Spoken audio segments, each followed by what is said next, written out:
คนที่ยังมาเป็นตาสั่งเอาหายปะทักใจลายริมสีปากบางพูดแบบนี้ก็4 คนแล้วนะแกเดินลงทางแมวบางเมินคืนใจหนึ่งปืนอีกใจก็จดจ่อลับรอพอวุ่นวายสับสน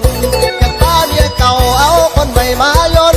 ก็คิดรู้ตนลูกเป็นคนไทยสิเอาสั่งเมียเขาว่าเอางานคือบาดเพิ่นว่าหาเงินให้ใส่ทางไทยนั่นบ่วางตู้กะจากให้คนอื่นดูแลบ่แว่เสียงดังคือทางหลังไก่ลำทำคนเบาตาผมผิดเจ็บมือปงเอาเมียที่เองคิดจนตายคือผู้ไต่ขอบลงโง่คงที่เดิมคิดยากเริ่มเอาคนใหม่มานอนเคียงยังเป็นเพียงความฝันใจในคำว่ารักเจ้าตั้งแต่เราพูดกันรักษาผมสั้นตั้งแต่วันแรกเจอแต่ต้องเป็นอย่างเกินใจไม่ให้เพ้อก็อย่างนี้ไหม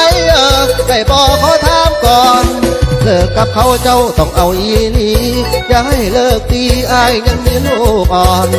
อย่าเว้าเล่นต้องเป็นที่แน่นอนตกลงกันก่อนจังสิทอนสมอนยันมาเป็นมันเป็นกำพร้าใหญ่ขึ้นมาขาดแม่ยังอ่อนตกลงไหมเงื่อนไขที่อ้ายขอแม่นวลแล้วได้บอกขอถามก่อนนอนฝันพออีดีบอกคือคำว่าที่ป่าแม่มากเป็นของเจ้าแต่ผู้เดียวหากบ่เบี้ยวสิเดินเที่ยวกับเขาบอกอีดีเด้ชายไว้เพื่อลา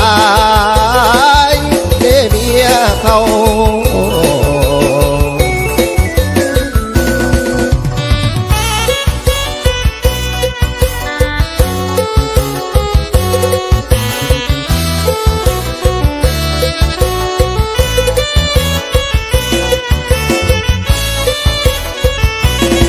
ยานมักเป็นมันเป็นกำพร้า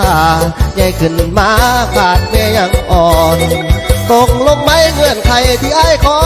เป็นวันแล้วได้บอกขอถามก่อนนอนฝันพออีดีบอกคือคำว่าที่ป่าแม่มากเป็นของเจ้าแต่ผู้เดียว